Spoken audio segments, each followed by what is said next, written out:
Bom, a partir de agora, nossa aula está sendo gravada, tá? E nós vamos tentar fazer a aula anterior, né, devido aos problemas técnicos, e depois o que a gente puder adiantar da aula, não precisa se preocupar que todo mundo vai ter as 2 aulas tranquilas, tá bom? Eu vou agora colocar o slide aqui.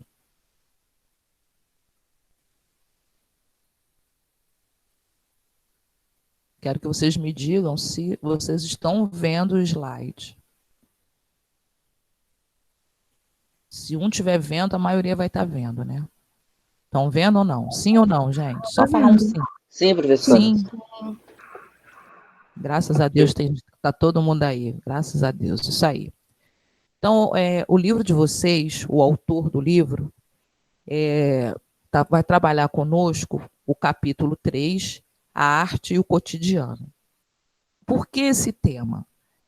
Ele está querendo dizer para nós que nós vamos trabalhar alguns artistas que tinham uma preferência por temas do dia a dia, né? Porque não sei se vocês sabem, no passado, eu acho que alguém entrou, peraí. Ó, tô pedindo para entrar. A gente ouve o barulhinho daqui.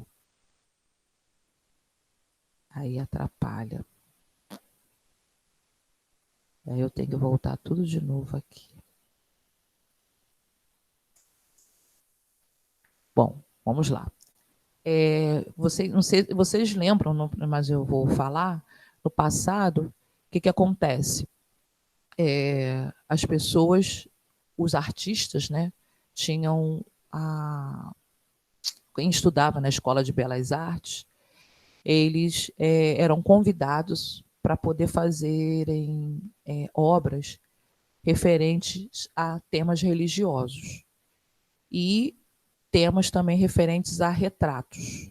Porque quem era de família abastada, ou seja, que tinha grana, né, tinha uma boa condição financeira, queria ter registrado, né, a família ou alguém da família mais importante numa imagem. E aí mandava, encomendava, né, aí ia depender do tamanho, contratava esses artistas plásticos, né, que pintava quadros, para poder fazer a sua imagem e deixar registrada na casa. Algumas famílias deixava todo mundo registrado, né? Era bem interessante. Só que o que acontece? Eles eram limitados, muitos não pintavam o que eles queriam, né? Vamos dizer assim. Pintavam apenas aquilo que eles desejavam. Eles eram encomendados, né? Vamos dizer. Muita gente pedia tema de vegetação, de paisagem, né? Essas coisas assim. Então, ficava meio difícil para eles pintarem o que eles queriam. Então, alguns artistas optaram, bom, eu vou pintar o que eu quero. Eu quero pintar a rotina da minha família, a rotina de alguém que me convidou para poder pintar essa rotina, né? Então, eles começaram a pintar. Então, vocês estão vendo nessa imagem aí o detalhe, né? Os artistas que faziam a Escola de Belas Artes, eles eram detalhistas com relação ao movimento, né? Você vê aí essa mulher coando alguma coisa numa peneira, parece que você está vendo, né, o pozinho cair, a criança se movimentando, né? Porque é um realismo muito grande. A outra, né, cuidando dos animais, né? Parece que você está vendo, né, o milho cair constantemente. E a claridade, né, dessa obra de Almeida Júnior aí do meio, que era um artista brasileiro.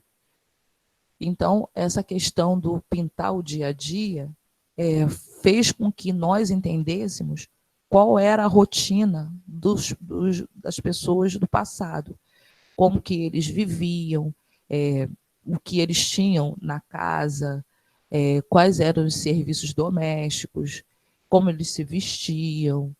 dá para a gente entender tudo a partir daí, o que eles calçavam, quais eram os utensílios domésticos, quais eram os hábitos e costumes.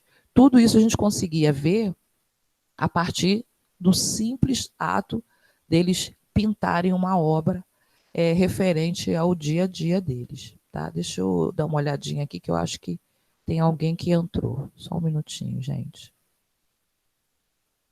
Não. Vou voltar.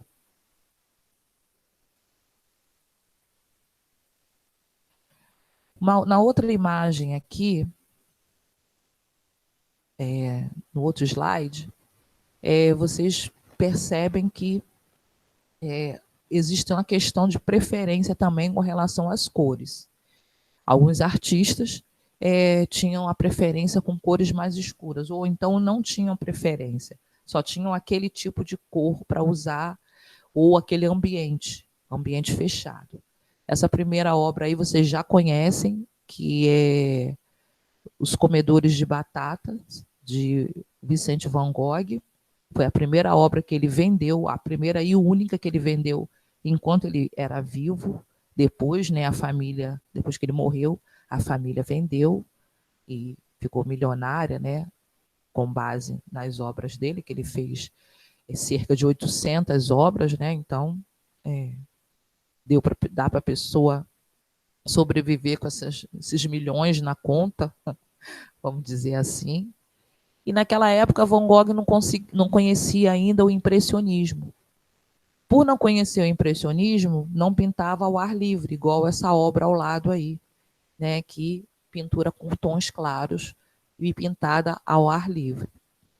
E por ele não pintar ao ar livre, ele também usava imagens, cores escuras, tons escuros, terrosos, né? E a imagem ficava pesada, né? Porque o clima ficava pesado. Então, quando você olha a imagem, você sente assim, quase que tudo. Eu particularmente, eu sinto quase que tudo que está acontecendo ali na imagem. A tristeza das pessoas, você vê que o olhar de tristeza, de desânimo, né? Porque de repente aquela única refeição que tem para o dia, para muita gente, 5 pessoas, a pouca iluminação da casa, uma casa bem simples, pessoas bem pobres, como está tudo muito fechado, né? Parece que tem cheiro de mofo ali. Eu sou alérgica a cheiro de mofo. Já sinto até o cheiro do mofo ali. Pessoas que desanimadas com a vida. Tudo a gente vê no quadro. Eu, pelo menos, vejo, né? Não sei se vocês conseguem me acompanhar. Se vocês quiserem me interromper para falar alguma coisa, tá, gente? Fazer algum comentário, vocês podem, tá? E já na outra, você já vê uma outra realidade. Você vê que as pessoas estavam trabalhando, os instrumentos de trabalho deles estão ali, né, no chão. O homem tirou o calçado, estão ali descansando depois do almoço, né, tirando aquela cestazinha, e para depois continuar o serviço. Né? Mas assim, estão ao ar livre, um horário de pico, assim, meio-dia, 1 hora, né? A gente não sabe mais ou menos a hora que cada um almoça. Mas assim, eles estão ali, ao ar livre, tranquilos, descansando.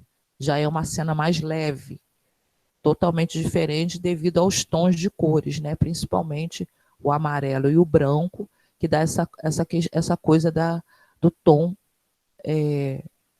mais claro, tá? Mas as duas imagens falam do cotidiano, do dia a dia das pessoas. Porém, é o tom de cor que vai fazer com que dê essa diferença. Aqui na outra imagem, nós temos o cotidiano da pintura brasileira. Assim como temos o cotidiano dos pintores famosos de fora do Brasil, estrangeiros, temos também o cotidiano das pintoras dos brasileiros, né? Porque tudo que os pintores faziam lá fora, os nossos também fazem, tá? Fizeram, fazem e vão fazer. Porque a capacidade de pintura, Deus deu para todos, tá? Basta a gente correr atrás. Não só na pintura, tá, gente? Estou falando da pintura porque é a minha área, mas em tudo na vida, né? A capacidade. Hoje em dia, com a tecnologia, né? Eu estou aqui na minha casa, vocês estão na casa de vocês e a gente está conectado, né? Então, com essa facilidade de conexão, né? Eu conheço pessoas que estão fazendo aula online de idiomas. Então, estão aprendendo um outro idioma online, sem sair de casa, sem fazer cursinho nenhum. E consegue se conectar, se comunicar e falar outra língua com outras pessoas de outro país. Então, é a capacidade que Deus dá para cada pessoa, né, de fazer as coisas. Basta a gente querer. Se a gente ficar de braços cruzados, a gente não consegue, né, caminhar, né? As coisas, minha mãe costumava dizer, né, que do céu só cai chuva, né? E as bênçãos de Deus se a gente pedir, né? E aqui nós temos o cotidiano brasileiro, o violeiro, ali naquela vidinha tranquila, pacata, acaba de fazer o serviço simples, né, que não tem muita coisa para fazer, toca uma modinha de viola, a esposa ou algum vizinho vem e canta também, ali passa o dia. E, contrário a isso, nós temos os grupos de retirantes, né, que ficam saindo de um estado, vão para outro, atrás de melhores vidas, melhores condições financeiras. Isso acontece muito, que as pessoas saem do Nordeste e vêm para a região Sudeste, né, a nossa região, procurar emprego em São Paulo, procurar emprego no Rio de Janeiro, em Minas, né, no Espírito Santo, a nossa região. E a questão da brincadeira, né, da criança, a rotina, né, da criança que gosta de brincar. Aqui na minha rua, por exemplo, que eu não moro em apartamento, moro em casa,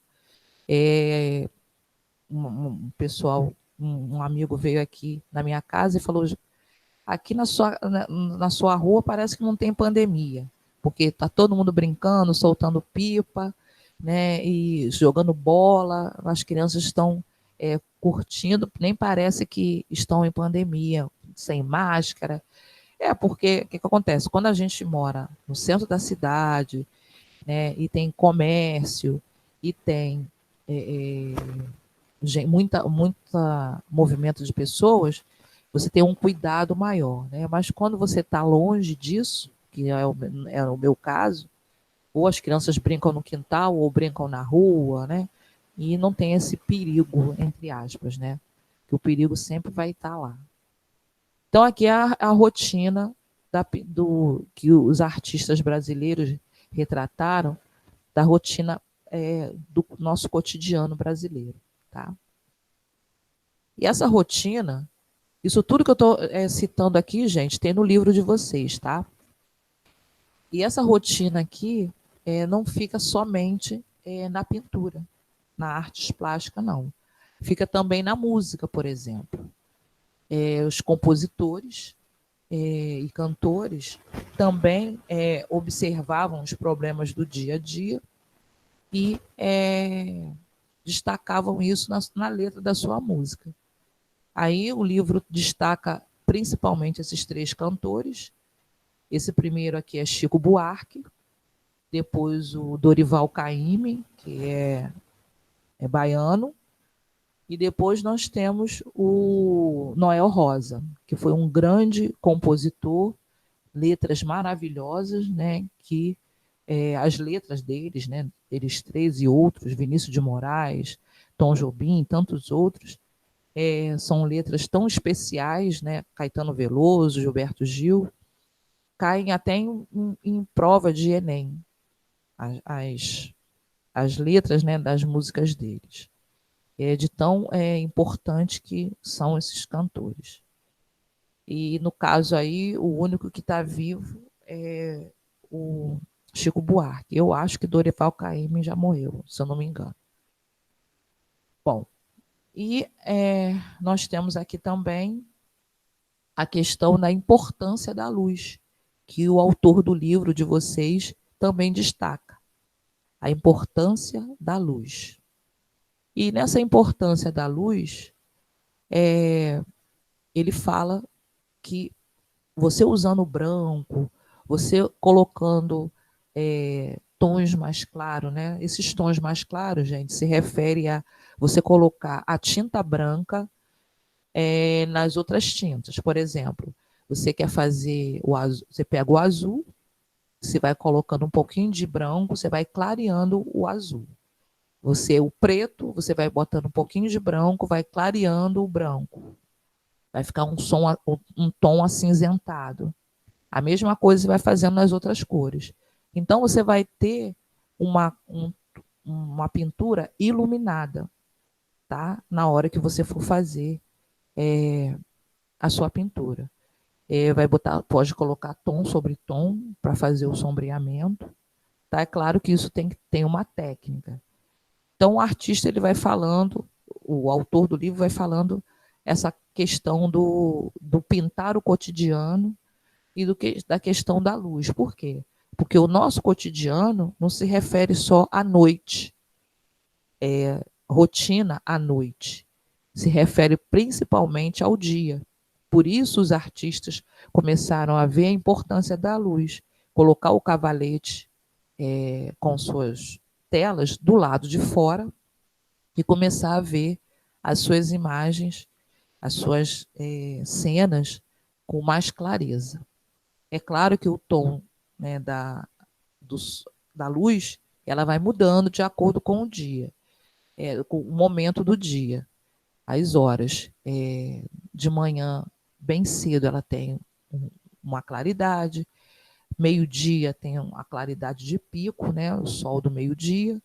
Depois de meio-dia o sol já começa a se pôr, lentamente, mas vai começando, até que daqui a pouco você já não tem mais tanta iluminação.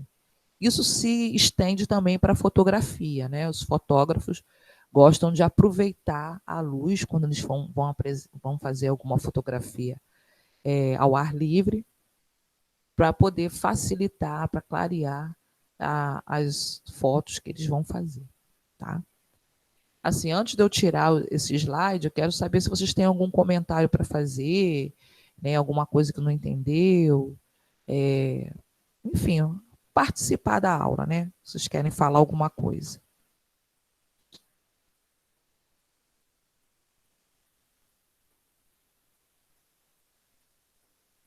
Ok. Eu entendi. Ok, tudo bem. Bom, com isso, no livro de vocês, lá na página 40, gostaria que vocês, por favor, colocassem a data de hoje. Hoje é dia 10/6. Colocassem a data e a gente vai destacar aí no livro os assuntos mais importantes, porque eu estou fazendo agora assim, estou fazendo o resumo da aula através do slide, pegando algumas fotografias, né, do próprio livro de vocês e trazendo outras novidades também, para poder vocês verem que não é só essa questão do livro, né? E vamos destacar o que é mais importante. Se futuramente tiver avaliação, né, esse tipo simulado, alguma coisa por escrito, aí a gente já tem destacado no livro os assuntos, tá bom? Então, aí na página 40, no título A Vida Como Ela É, eu gostaria que vocês sublinhassem, né, destacassem com marca-texto o primeiro parágrafo. O primeiro parágrafo eu vou ler com vocês e vocês vão destacando. Ações comuns, como cozinhar, ler e comer, podem ser fontes de inspiração para diversos artistas. Eles retratam certos aspectos da vida que muitas vezes poderiam passar despercebido em nosso dia a dia. Mas saiba que nem sempre foi assim. Por muito tempo, a arte ocidental privilegiava em suas pinturas a mitologia, a religião, a nobreza e as cenas históricas. Como eu falei no início, né? O que eles faziam? Eles eram os artistas, né, renomados que estudaram nas academias de belas artes, eles eram contratados, viviam disso. Ou eles pintavam e colocavam para vender, né, numa exposição, ou eles eram contratados para fazer o que o cliente queria. E na maioria das vezes não era o cotidiano, era geralmente um tema específico. Ou religiosidade, que era muito comum, quando a gente estudar mais a fundo alguma coisa da história, a gente vai ver isso, ou a questão da nobreza, o poder. Não era qualquer um que podia pedir para ser retratado, não era qualquer um, só quem tinha dinheiro. Por quê? Ali requer dias para o artista pintar. Vamos lembrar do caso da Mona Lisa, né? A Mona Lisa deu aquele problema todo, que eu já contei a história para vocês, devido a você ficar ali naquela posição, incômoda, cansa, você acha que não vai terminar nunca. Por quê? Porque é uma pintura. Uma foto, você faz a pose, clique, acabou. Né? Mas na questão de fotografia, de pintura, não tem como, né?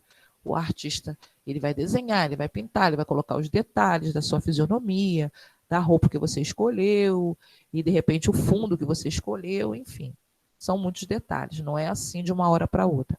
Por mais profissional que ele fosse e rápido, para ele fazer um trabalho bom e perfeito, que agradasse ao cliente, ele precisava demorar. E isso custava dinheiro, né? Bom, aí nós temos ainda nessa página essa imagem aí da A Leiteira, de Jones Vermeer, uma pintura a óleo, que ele está fazendo também a pintura a rotina, né, de uma mulher fazendo preparando a alimentação. Né? Você vê que a gente entende como era a vida dela naquela época, né? Com poucos móveis, a gente já consegue ver a vestimenta, né, muito pesada, com muito tecido, a proteção, né, para não cair nada nos alimentos, né, não cair cabelo. Ela parecia que ia servir alguém que estava já preparando um café da manhã ou um lanche. Então, tudo isso a gente vê. Janela fechada, devido à temperatura fria lá fora, né? Enfim. Então, tudo isso a gente consegue perceber na imagem. Os críticos chamam de leitura de imagem. Muitas das vezes, eu tenho um colega lá na outra escola que ele usa as obras de arte para fazer a redação. Então, ele coloca a obra de arte e o aluno vai vendo na imagem o que está acontecendo ali. Então, ali o aluno vai produzindo o texto. Eu, quando trabalhava com o 5º ano e 4º ano, antes de me formar em artes, eu fazia muito isso, sem saber da importância, né, da obra de arte. Eu usava também fotos de revistas, né, para poder inspirar, porque às vezes você, não sei o que eu vou escrever, estou sem ideia. E quando você coloca uma imagem, facilita a beça, porque você se reporta para aquela imagem e você vê tudo que está ali, né, e facilita a beça. Na página 41, nós temos também algumas rotinas, né, de trabalho, do dia a dia, alguns artistas que se destacaram. Eu só quero que vocês coloquem, sublinhem o nome desses artistas, por favor. Tá? Na primeira imagem, o Jean-François Millet. Na terceira imagem, Gustavo Colbert, que trabalhava o realismo. Na terceira imagem, Renoir, Pierre Augusto Renoir. A gente fala mais Renoir, né, porque geralmente não se fala o nome dele todo, porque ele é mais conhecido como Renoir, né? O último nome aí. Um artista impressionista. Bom, na página 42 do livro de vocês, há aquela questão das cores, né? Como falei lá no slide. A questão das cores que trabalha a emoção e o tom de preferência do artista ou o estilo que ele sabe pintar. Porque Van Gogh, depois, ele começou a mudar o estilo dele de pintura.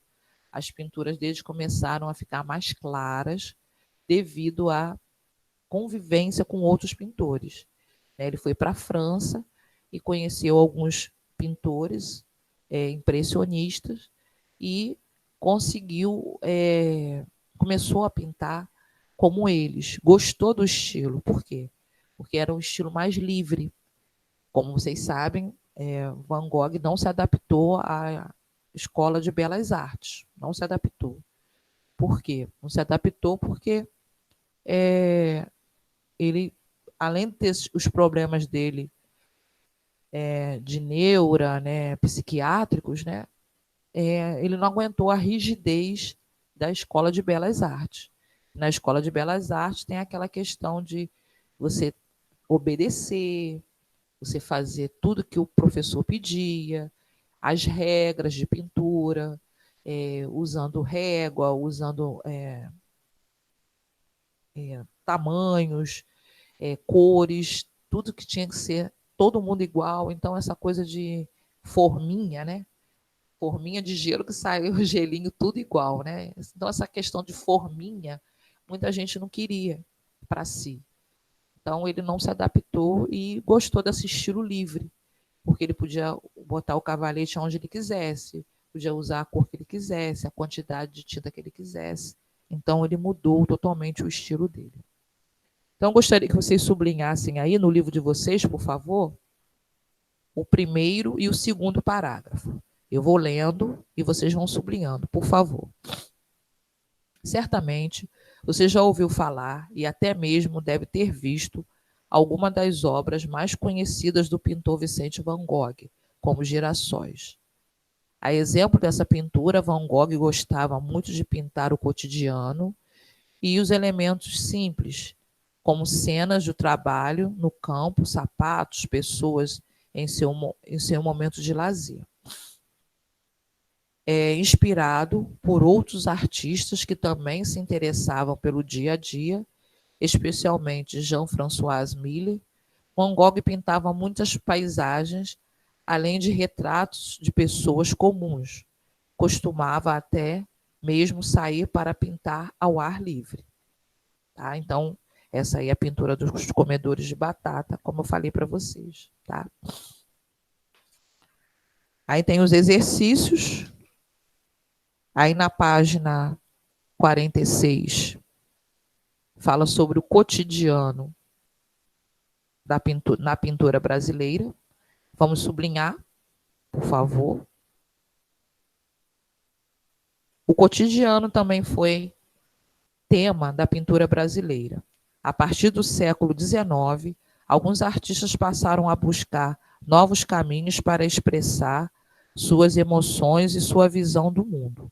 Para isso, deixaram de lado as cenas históricas e poses, né? Aquilo que eu falei para vocês, né? Aquela forma rígida, né?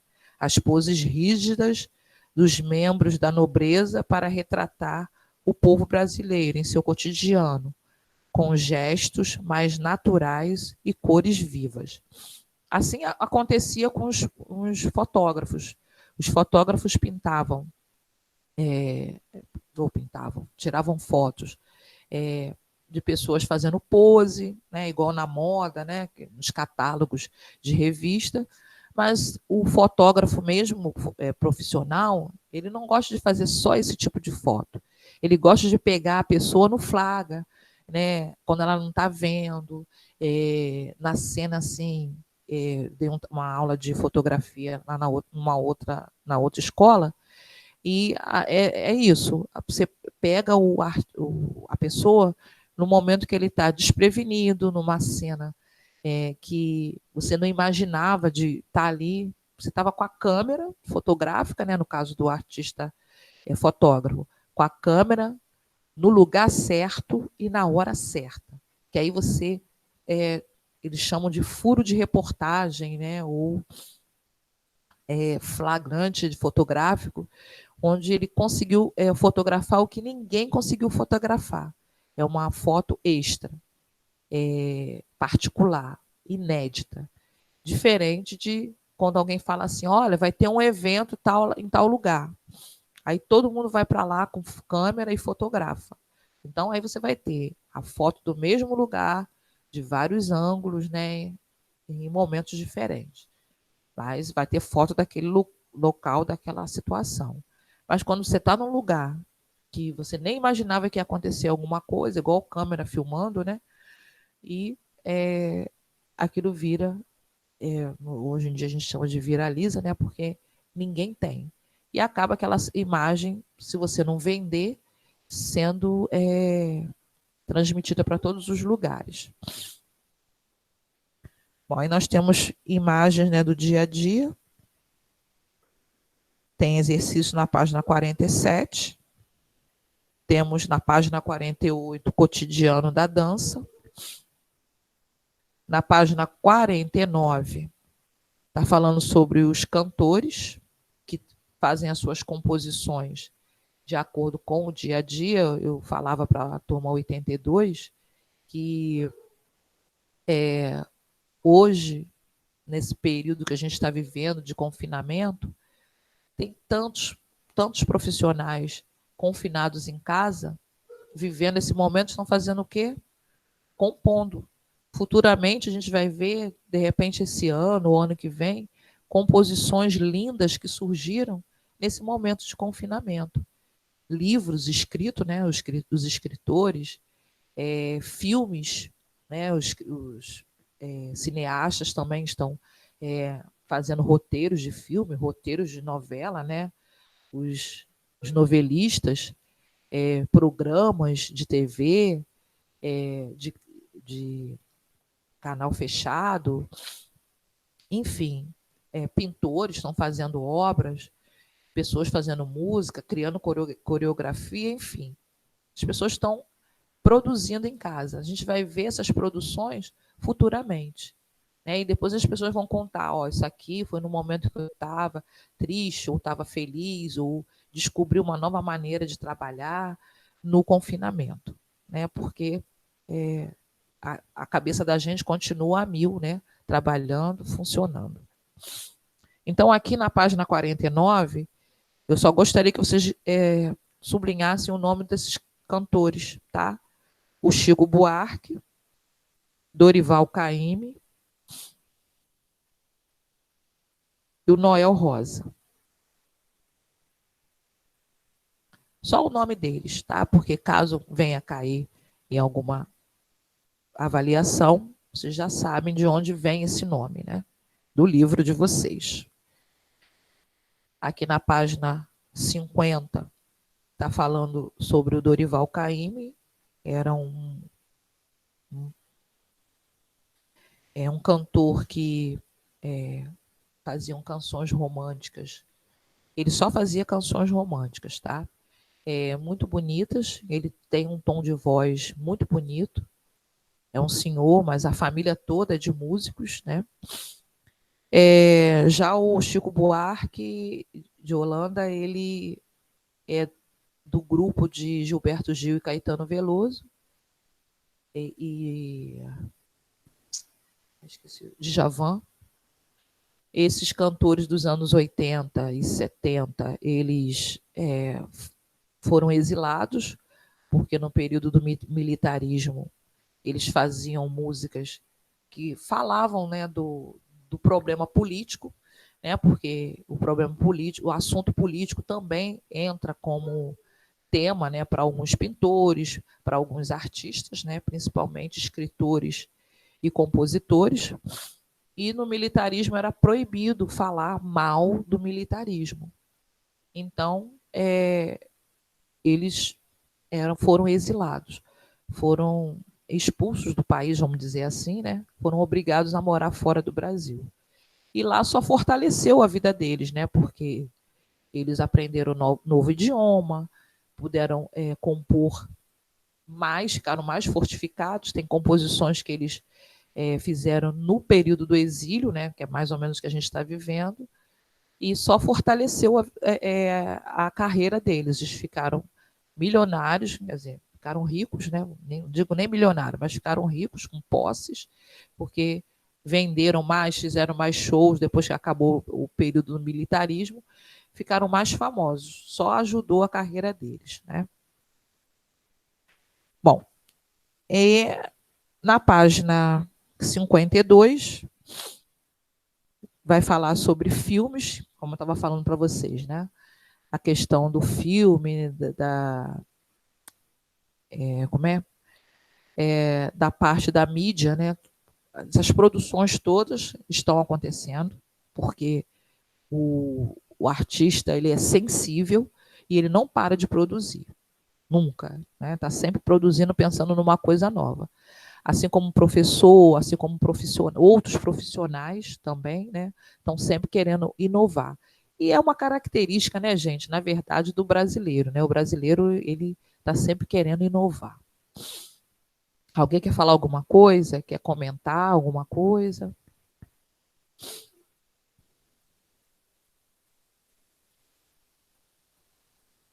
Entrar essa hora, né, é meio chato, né? Que perdeu a aula toda praticamente, né?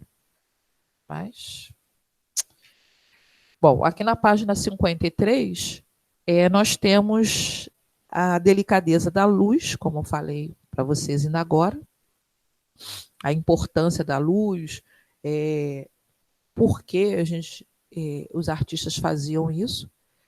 Então, eu quero que vocês sublinhem embaixo da imagem, na página 53, eu vou ler e vocês vão sublinhando, tá? O primeiro parágrafo, embaixo da imagem. Renoir foi um pintor impressionista, assim como Claude Monet e Edgar Degas e Edouard Manet. Os artistas do impressionismo se interessavam em captar as cores e as nuances. O que são nuances? Esse tom, né, clarinho, até chegar ao mais escuro. Esse tom sobre tom que a gente costuma falar. Dos movimentos fugazes da luz do sol sobre pessoas e superfícies. Vocês podem ver aí, né, nas garrafas, nos copos, na toalha de mesa, né, o reflexo da luz, que facilita a gente ver através da cor branca. Né? Eu acho muito legal. E não é fácil, não. Eu fiz um curso de pintura em tela e fiz uma garrafa e porque não está por aqui para eu mostrar para vocês. Eu fiz uma garrafa e 2 taças de vinho. Poxa, eu penei para poder botar o brilho, né, o reflexo da luz na garrafa. Tive que desmanchar várias vezes. O bom é que a tinta óleo, né, a tinta óleo nos permite desmanchar o trabalho sem você ter muitos danos, né? Bom, segundo parágrafo também, por favor, vamos sublinhar. Por isso, costumavam pintar em espaços abertos, preferencialmente paisagens, mas mais do que executar formas bem definidas, tentavam captar o fluir das cores, luzes e sombras que a paisagem do tempo proporcionava aos olhos. Renoir, continuando a sublinhar, se diferenciava dos seus colegas, impressionista, em um ponto principal. Isso aí, quando o autor fala ponto principal, opa, isso é questão de prova.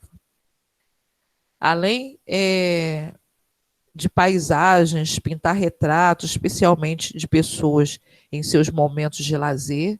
Nessas obras, as sutilezas da natureza se misturavam com a delicadeza do cotidiano humano. Esse quadro é um exemplo disso. Bom, com isso a gente conclui esse capítulo, né, o capítulo 3, e eu peço para vocês fazerem esses exercícios todos, e a gente tem feito a correção, eu estou fazendo a correção com as outras turmas, por aqui mesmo, online, tá? Porque é botar na plataforma e é tão rápido, os exercícios são tão simples, rapidinho a gente vai corrigindo, tá? Então, na semana que vem, nós vamos fazer essa correção. E com relação à aula de hoje, né, que seria por trás das lentes, que é sobre fotografia.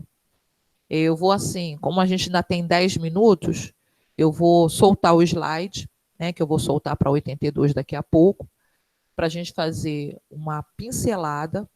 E na aula que vem, conforme a gente vai corrigindo os exercícios, a gente volta a falar sobre o assunto, para vocês ficarem no mesmo nível da outra turma, por conta da dificuldade que eu tive tecnológica semana passada.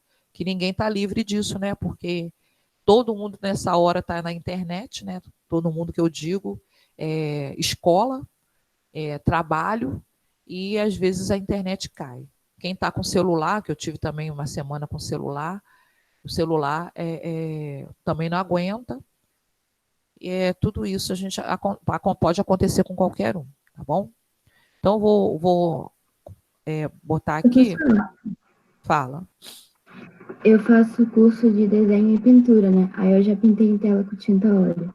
É realmente meio chatinho para poder fazer luz e sombra.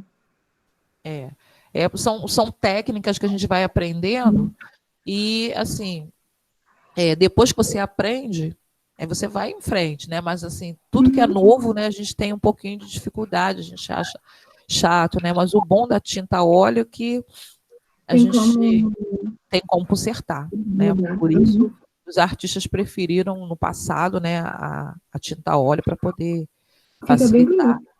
Fica bonito. Demora a secar, né? Por causa do óleo, né? Mas fica muito bonito. Deixa eu colocar aqui, mudar o slide, tá? Rapidinho. Vou entrar aqui no PowerPoint.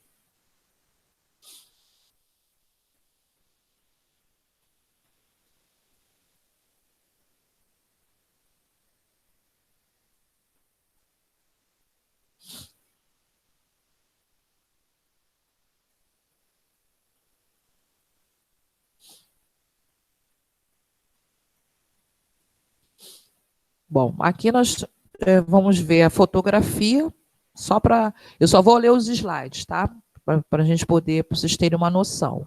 Porque, para não ficar uma aula nova semana que vem, que é o capítulo 4. O autor do livro vai falar sobre a fotografia. Né? Assim, fotografar você tem que gostar, você tem que querer, porque quem gosta de fotografar está sempre com uma câmera na mão.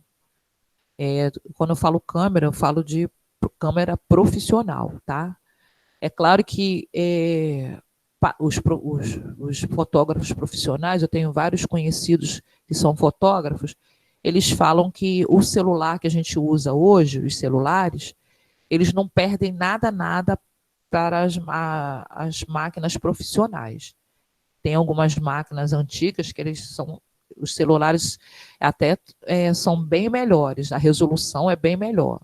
A gente teve aula de fotografia na faculdade, né, e o professor comentava isso.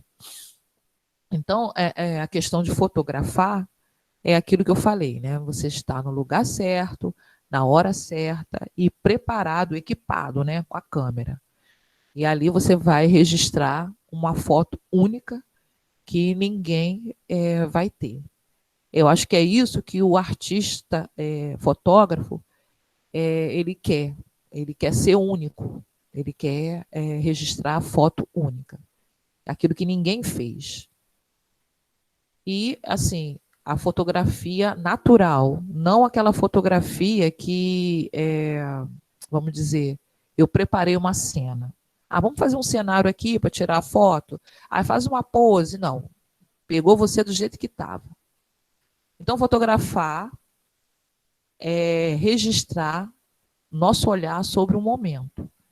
Mas para uma boa foto, não é suficiente apenas saber manipular uma máquina fotográfica, né? A gente sabe que tem muita técnica por trás. Fotografia é arte. Para fotografar é preciso escolher o que vai registrar, ajustar o ângulo. Por isso que a máquina fotográfica tem que estar sempre ajustada, né? A pessoa aprende no curso. Organizar os elementos que compõem uma foto, né? Saber que tipo de ângulo ele quer. Regular as cores para o que vai fazer, né? O que vai fotografar. Se ele faz isso tudo, então a resposta é sim. Fotografar é arte, tá? A fotografia documental, né, é um estilo de fotografia que o artista faz quando ele vai fazer uma sequência de fotos sobre um único tema. Tema escolhido para ser trabalhado com profundidade. E ali depois ele vai colocar um texto, ele vai fazer uma montagem com aquelas fotos, botar uma musiquinha, fazer um videozinho, né? E ele vai fazer uma grande quantidade de fotos sobre o mesmo tema. E ali ele retrata a realidade, não tem uma ceninha organizada, bonitinha, não. É a realidade nua e crua, tá?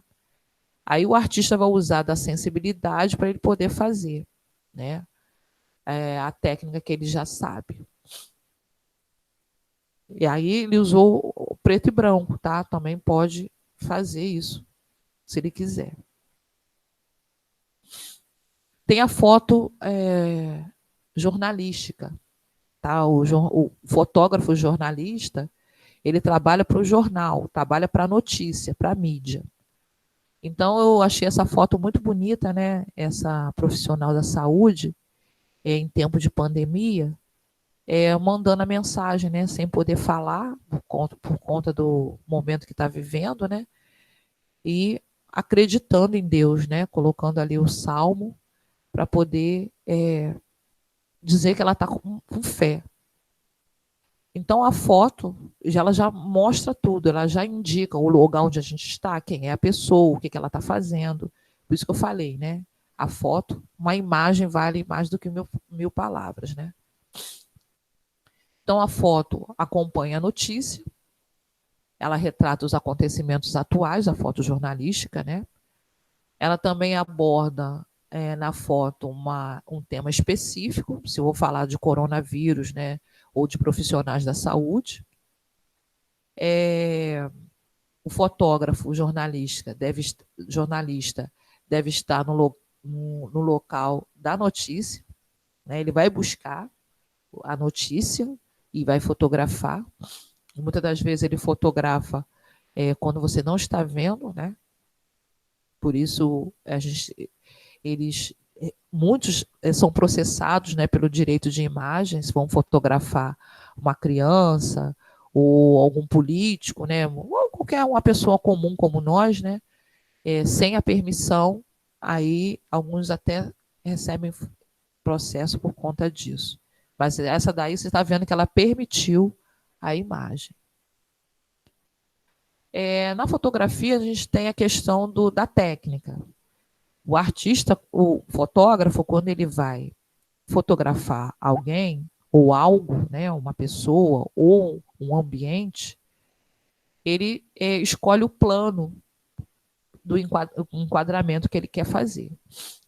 Esse plano do enquadramento pode ser plano geral, a imagem toda, plano americano, uma parte da imagem, o plano médio, a metade, o close bem próximo e o detalhe. De repente, esse detalhe poderia ser só o cabelo, só a sobrancelha, só um dos olhos, só o nariz, ou só a boca, né? Ou só o brinco, ou só a orelha, enfim.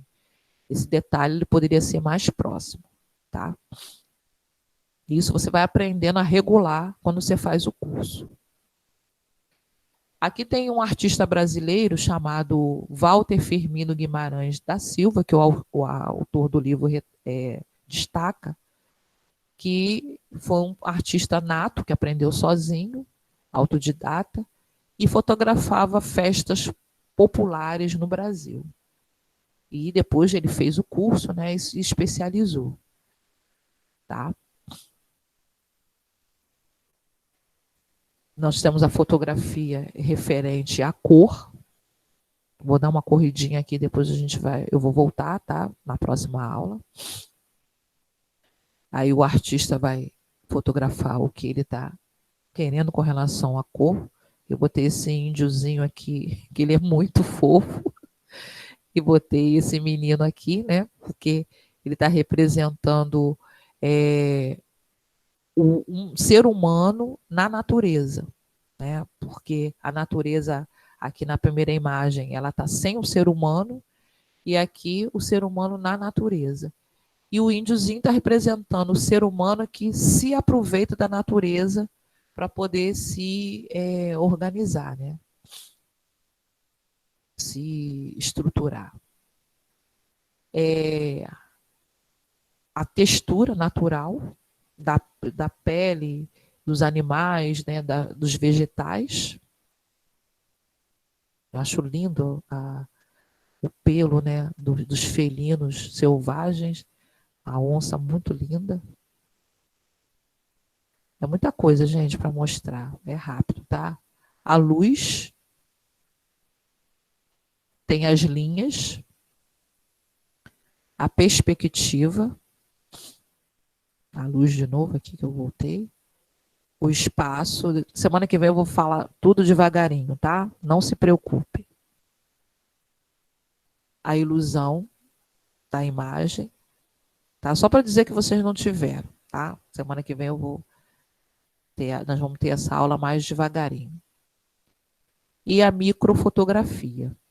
A microfotografia, quando você tira foto de seres muito pequenos ou muito próximos, né? Essa aqui seria uma foto do olho, né? Do detalhe. Muito próximo mesmo, né? E assim, a gente conclui a nossa aula de hoje. Semana que vem, nós vamos corrigir o dever e vamos ver essa aula de novo com bastante calma e carinho, tá? Vocês querem falar alguma coisa? Tchau, professor. Ninguém quer falar nada, só dá tchau, né? Então, tudo bem. Tchau para vocês também. A gente vai trabalhar conforme a música. Professora. Deus abençoe a Tchau, todos. professor. Deus abençoe a todos. Boa aula. Obrigada. Tchau. Tchau, tchau.